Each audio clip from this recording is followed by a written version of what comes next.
Good morning, neighbors. On day 17, we're going to talk about what part of preparedness feels overwhelming and why is it overwhelming you. A lot of people in a lot of different areas of life don't start things because they think about them and they get scared or worried or feel like they're not prepared enough. And then they just don't.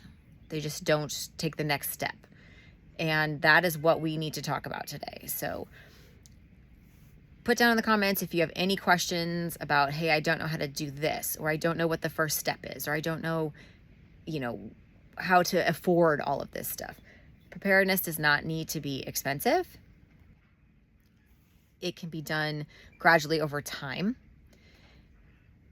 It's something that is, I'm going to say, best done with friends, as in get a buddy and communally buy some of the bigger things. You guys can share a generator if you don't live right on top of each other. Sometimes somebody's going to need one, sometimes the other person's going to need one, but you can communally share it. And then in 6 months, when you guys both save up enough money, buy another one. And then one guy gets one guy gets the other one. Things that you need to be prepared for are having 3 days of food and 3 days of water for every living member of the household. So every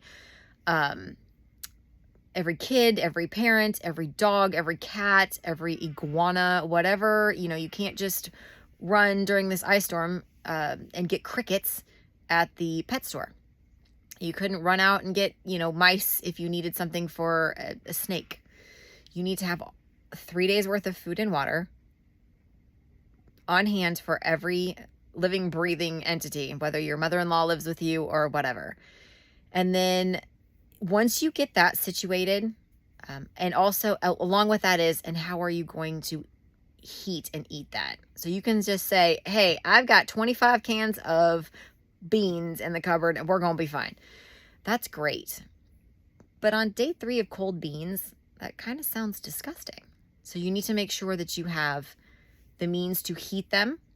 Little camp stoves are cheap and easy. Or have something that I just grabbed these. Have something like this. Those are super easy to have on hand, and they don't require heating. And if you have to live off of that for 3 days, that's going to be fine. So write your comments and questions down below, and we will have a discussion. What feels overwhelming when we need to get prepared?